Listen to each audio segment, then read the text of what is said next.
Hello everyone, আসসালামু আলাইকুম। Welcome back to my channel. কেমন আছেন আপনারা? আশা করি সবাই ভালো আছেন। তো আমি আজকে আপনাদের জন্য ঢেঁড়সের চচ্চড়ির রেসিপি নিয়ে আসলাম।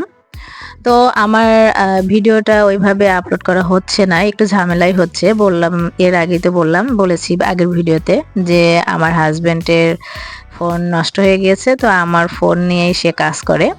আর এইজন্য ও যখন ফোন নিয়ে যায় রান্নার টাইমে আমার কাছে ফোনটা ওইভাবে থাকে না। তো যতটুকু সময় ফোন পাই তো তখন আমি আমার রান্নাগুলো ভিডিও করি আরকি। তো মোবাইলটা পেলাম ঠিক একদম রান্নার সময়, ভিডিওটা করলাম। আশা করি আপনাদের ভিডিওটি ভালো লাগবে। তো আমি আজকে ঢেঁড়সের চচ্চড়ির যে রান্নাটা সেটাই আপনাদের সাথে শেয়ার করব। আসলে আমার কাছে ইউটিউবের যে ভিডিওগুলো আপলোড করা এটা একটা মানে আমার খুবই ইচ্ছে যে ভিডিও আপলোড করব। যে আমি যা রান্না করি, যা করি সেগুলো শেয়ার করব। কিন্তু আমাদের মতো গৃহিণী যারা তাদের হয়তোবা সেই শখটা অনেক কষ্ট করেই পূরণ করা হয়। আমি যেটা বুঝি অনেক যুদ্ধের মাধ্যমে সেটা পূরণ করা হয়। সহজে সেটা মানে করা যায় না। যারা আমার মতো গৃহিণী আছে, সবাই হয়তোবা না, সবার জন্য হয়তোবা অনেকটাই সুযোগ, কেউ হয়তোবা সহজেই সবকিছু পেয়ে যায়। আর কেউ অনেক যুদ্ধ করে মানে যেকোনো জিনিস পায় আরকি। তো আমার ক্ষেত্রে কিছুটা করা হচ্ছে, ভিডিও করা, সবকিছু করা এক প্রকারের যুদ্ধের মতোই। কারণ আমার হাসব্যান্ডও চায় না যে আমি ভিডিও আপলোড করি কিংবা ইয়াতে কাজ করি। এক প্রকারের যুদ্ধের মতোই আরকি। যাই হোক, তো এমনে জোরও করে না, আবার এমনে যে ফোন ছেড়ে দাও আমার কাছে ওইভাবে ফোনও দিতে চায় না। তো উম আমার মতো হয়তোবা অনেক ইয়াও আছে, গৃহিণী আছে এরকম যে যুদ্ধ করে ভিডিও করা আরকি। তো যাই হোক, ঢেঁড়সের চচ্চড়ির জন্য আমি প্রথমে সরিষার তেল দিয়ে দিলাম। তেল দিয়ে দেওয়ার পরে এরপরে হচ্ছে সব মশলাগুলো দিয়ে দিলাম। পেঁয়াজ কুচি, তারপরে হচ্ছে মরিচ কেটে রাখা ছিল সেগুলো সব দিয়ে আমি মশলার গুঁড়ো দিয়ে ঢেঁড়সটা একটু করে নিলাম, কষিয়ে নিলাম আরকি।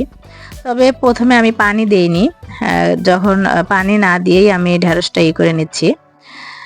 ঢেকে দিয়ে আমি এটা কষিয়ে নিব আরকি।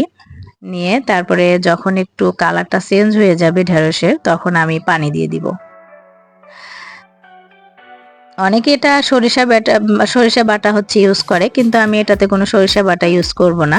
আমি শুধু সরিষার তেলটা ইউজ করেছি। আর আমি এখন হচ্ছে বাদাম বাটাটা আমি দিব।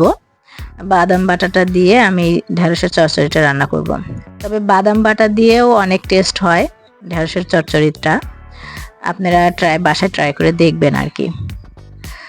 তো যে কথা বলছিলাম, হয়তোবা আপনারা আবার ভাববেন যে আমার স্বামী হয়তোবা আমাকে অনেক টর্চারিং করে, সেটা না। আমার স্বামী অনেক ভালো, আমাকে হেল্প করে। কিন্তু উনি চায় না যে আমি এরকম ভিডিও করি, এটা তার পছন্দ না।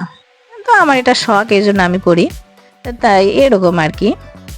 তবে সে অনেক ভালো, এমনি অনেক ভালো। তবে ফোনটা আমি যখন পাই তখন কয়েকটা ভিডিও করে রাখি আরকি, করে ধীরে ধীরে আপলোড করি। এই হচ্ছে কথা। তো আমি পানি দিয়ে দিলাম। পানি দিয়ে দেওয়ার পরে এখন আমি বাদাম বাটাটা দিব। বাদাম বাটাটা দিয়ে আমি এটা ঢেকে দিব। এরপরে হচ্ছে এখন আমি কিছুক্ষণের জন্য এটা ঢেকে দিব, যাতে বাদাম বাটা হচ্ছে ফ্রিজে ছিল। এই যে দলা বেঁধেছিল সেটা যেন ছেড়ে যায়, এই জন্য আরকি।